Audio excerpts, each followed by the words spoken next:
J'ai remarqué que ma mère devenait plus faible chaque matin après avoir bu le thé que mon père préparait. Une nuit à 2 heures du matin, je suis descendu discrètement et je l'ai vu dans la cuisine. Ce qu'il mettait dans la théière m'a glacé le sang. Avant de commencer l'histoire, n'oubliez pas d'aimer et de vous abonner à la chaîne pour voir plus d'histoires comme celle-ci. La ville côtière de Clearwater Bay, en Californie, semblait tout droit sortie d'une carte postale. Des maisons victoriennes aux façades colorées bordaient les rues, et l'océan Pacifique s'étendait à l'infini au-delà des falaises. C'est dans l'une de ces maisons, sur la rue Magnolia, que vivait la famille Peterson.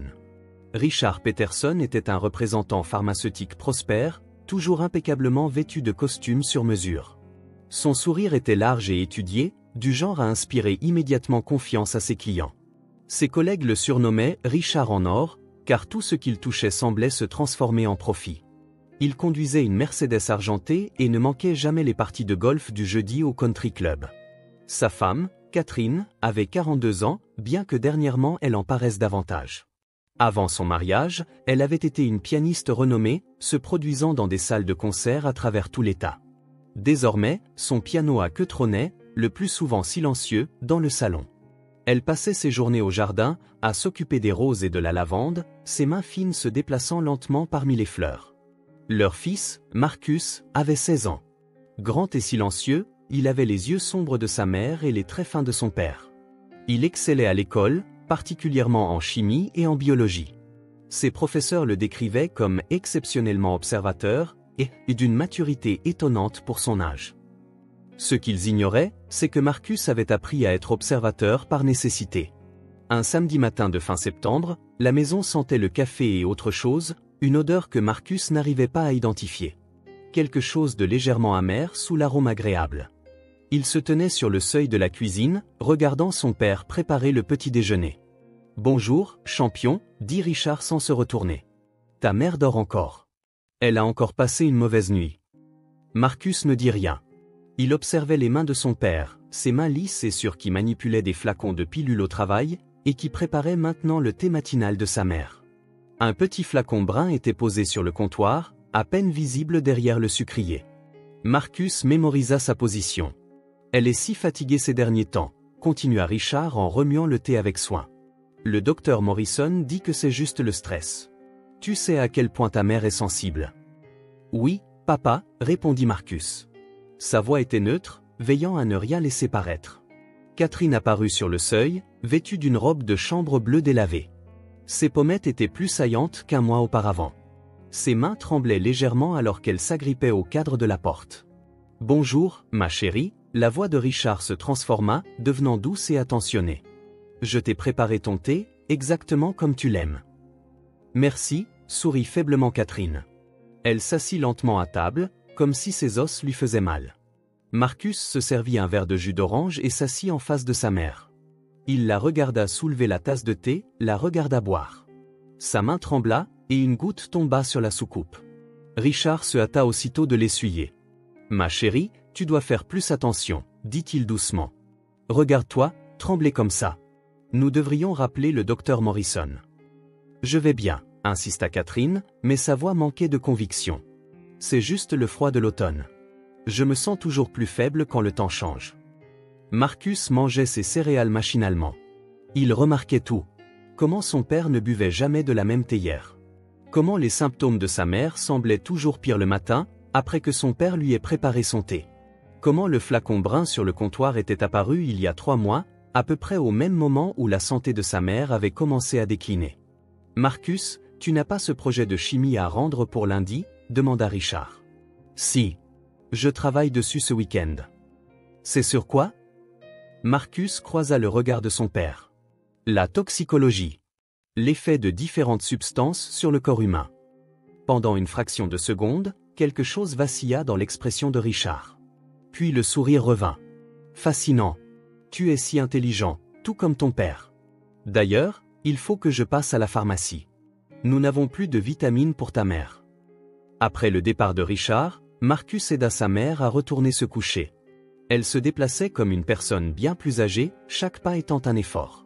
« Maman, » dit doucement Marcus, « depuis combien de temps te sens-tu si malade ?»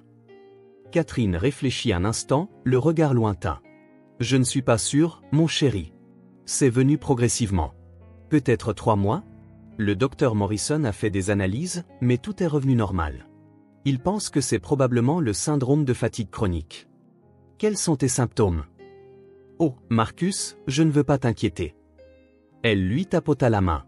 Juste de la fatigue, des nausées, des maux de tête. Mes mains tremblent parfois. Rien de grave. Te sens-tu plus mal après avoir mangé ou bu quelque chose de spécifique?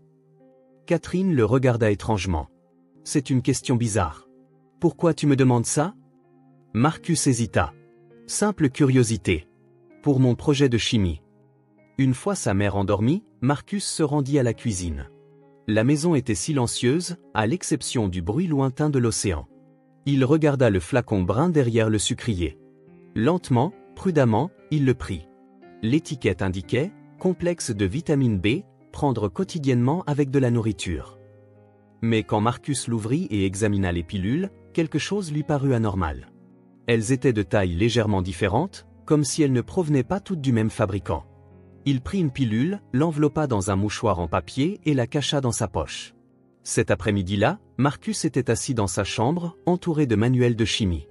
Son vrai projet n'était à rendre que le mois suivant, mais son père l'ignorait. Il fit des recherches sur les substances qui pouvaient provoquer les symptômes de sa mère, fatigue chronique, tremblements, nausées, perte de poids. La liste était longue, mais certaines tendances se dessinaient. Son téléphone vibra. C'était son ami Tyler de l'école. « Tu viens toujours au match ce soir ?» Marcus avait oublié le match de football. Il répondit par texto « Je ne peux pas. Affaire de famille. » La vérité, c'est qu'il ne pouvait plus laisser sa mère seule avec son père. Pas maintenant. Pas avec ce qu'il suspectait. Le dimanche matin, Marcus se réveilla tôt. Il entendit les voix de ses parents en bas, celle de son père, douce et préoccupée, celle de sa mère, faible et pleine d'excuses. « Je suis désolé d'être un tel fardeau, Richard. » « Ne dis pas de bêtises, ma chérie. Tu es malade, c'est tout. On va trouver une solution. Tiens, bois ton thé. Ça va t'aider. » Marcus descendit les escaliers rapidement mais sans bruit. Il s'arrêta juste devant la cuisine, tendant l'oreille. « En fait, dit sa mère, je ne crois pas que je veuille du thé ce matin. Peut-être juste de l'eau ?» Il y eut une pause. Quand son père parla, sa voix avait subtilement changé. « Catherine, tu sais que le médecin a dit que tu devais t'hydrater avec des liquides chauds. Le thé contient des nutriments dont tu as besoin. » « Je sais que... Bois ton thé, Catherine. » Ce n'était plus une suggestion.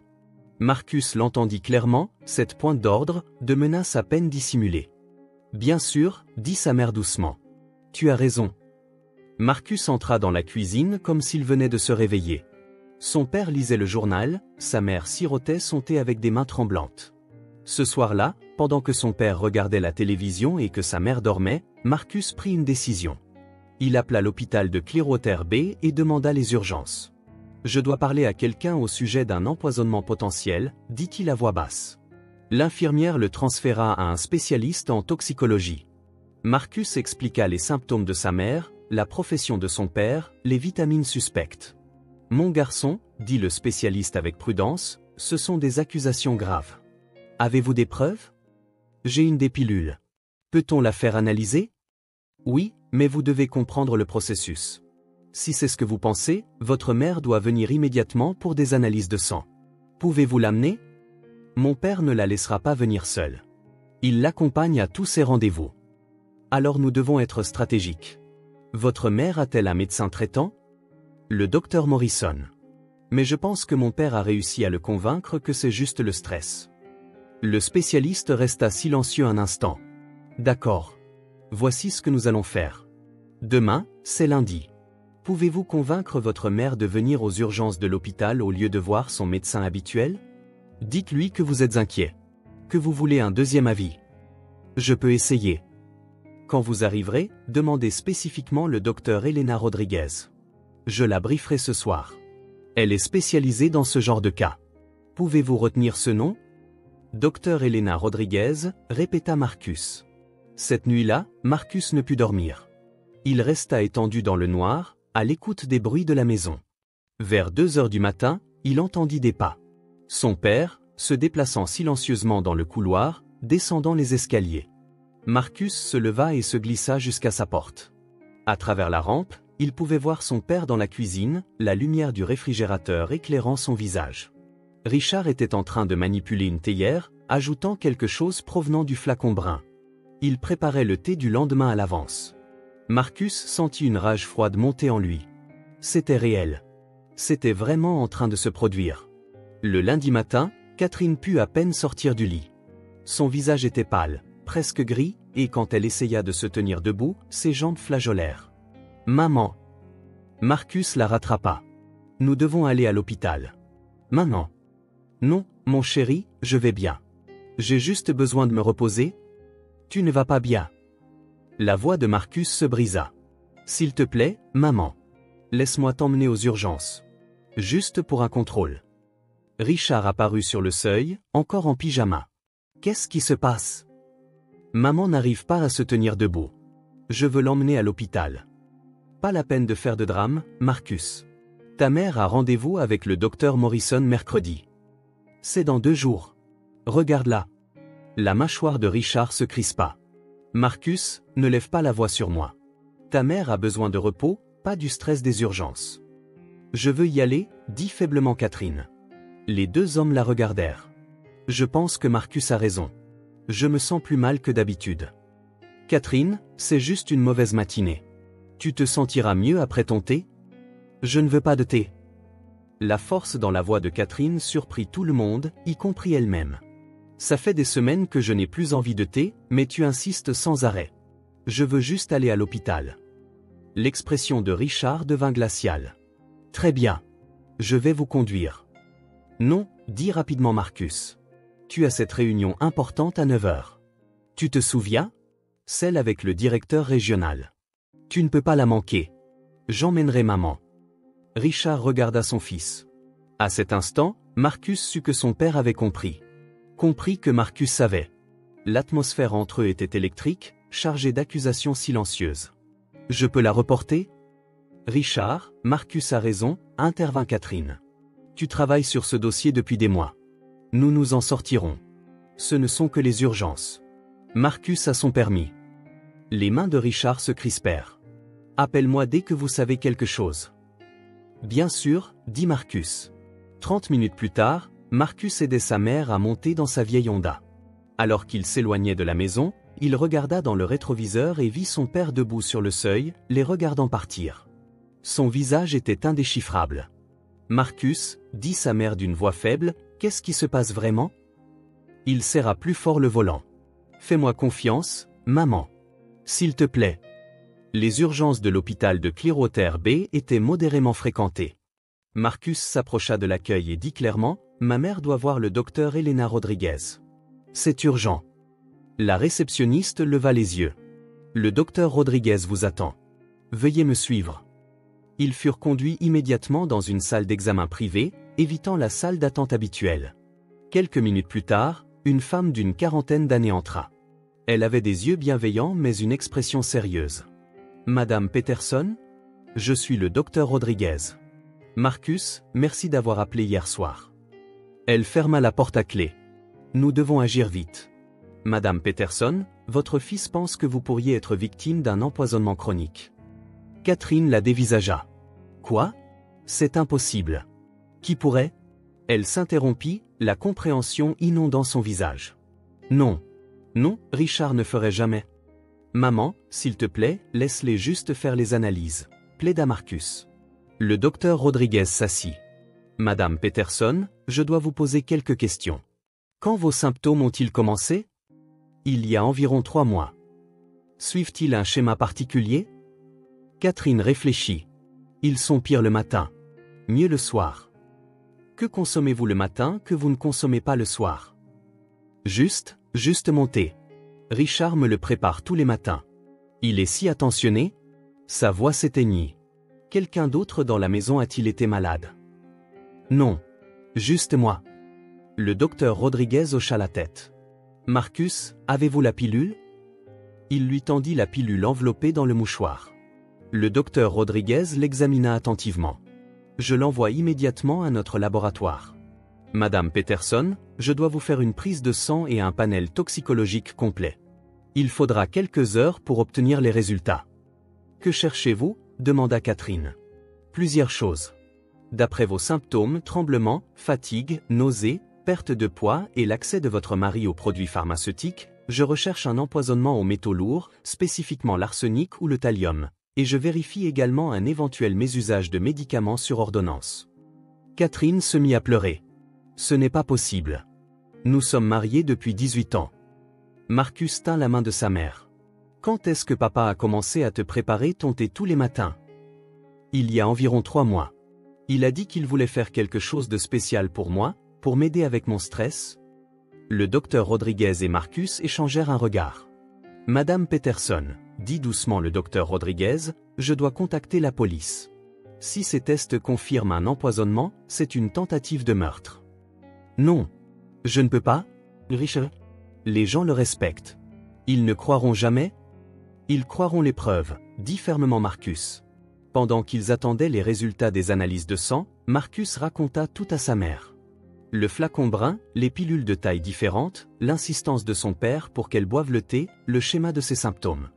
Catherine écoutait, son visage un masque de chagrin et d'horreur naissante. Depuis combien de temps savais-tu?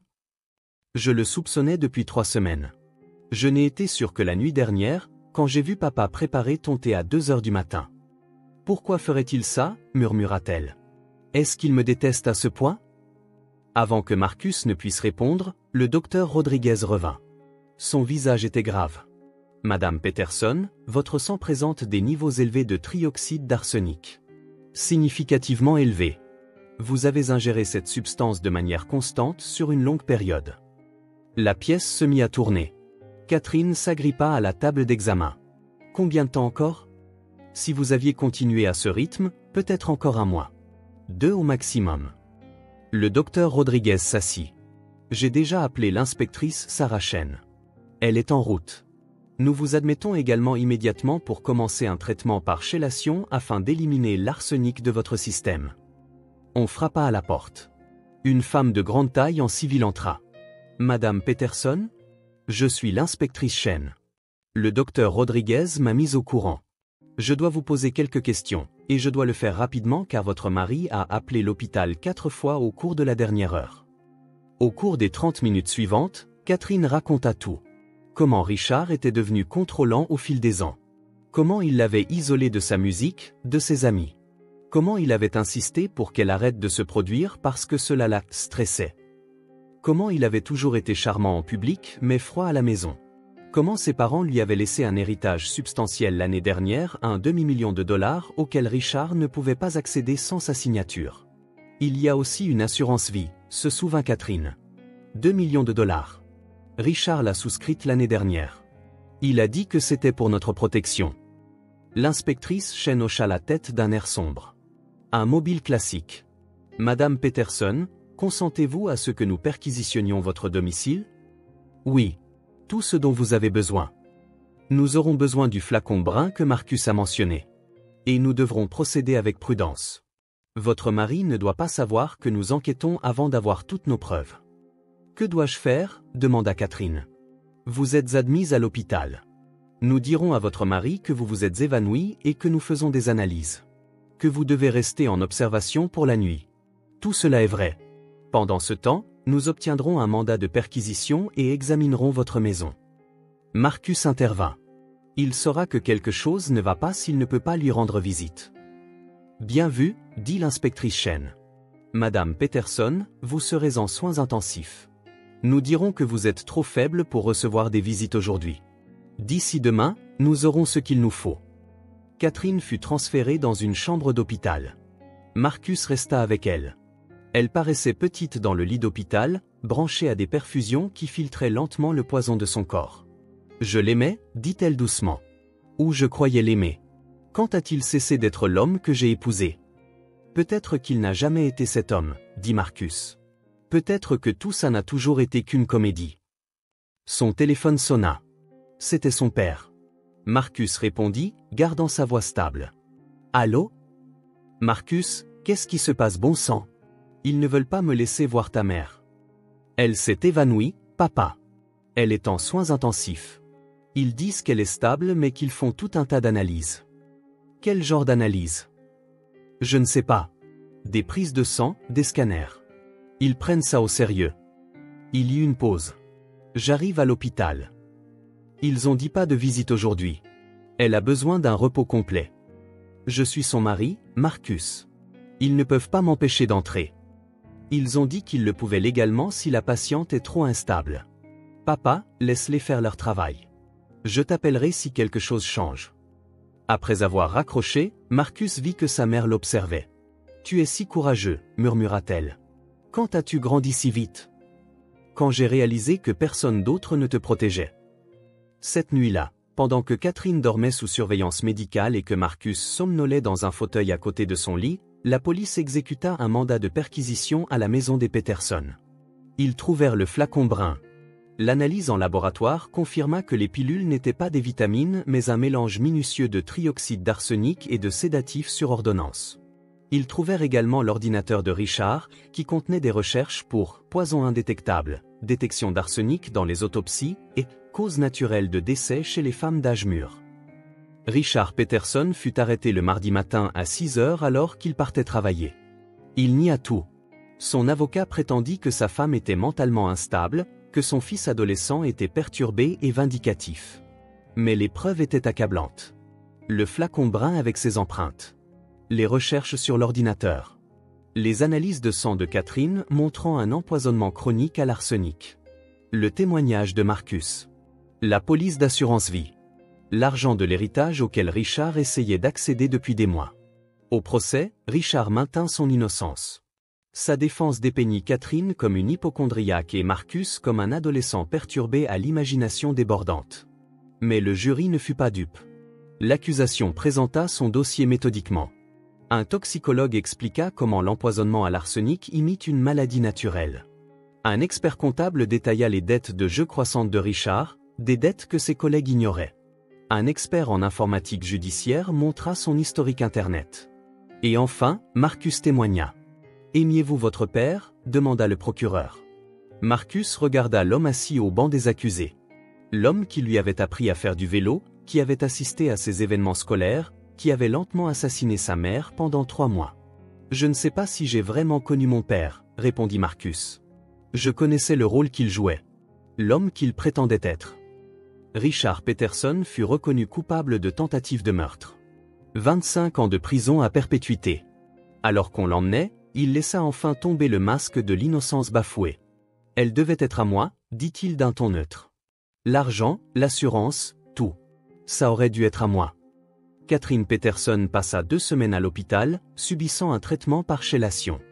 L'arsenic quitta lentement son système, bien que certains effets seraient permanents, des lésions nerveuses dans les mains, une fatigue chronique. Mais elle était en vie. 4 mois plus tard, Catherine s'assit à son piano à queue pour la première fois depuis des années. Ses mains tremblaient encore légèrement, mais elle joua quand même. Marcus était assis sur le canapé, faisant ses devoirs, écoutant la musique qui remplissait leur nouvel appartement. Ils avaient vendu la maison de la rue Magnolia. Aucun d'eux ne pouvait plus supporter d'y vivre. Cet appartement était plus petit, dans un quartier moins prestigieux, mais il était à eux. Sûr. Propre. Libre.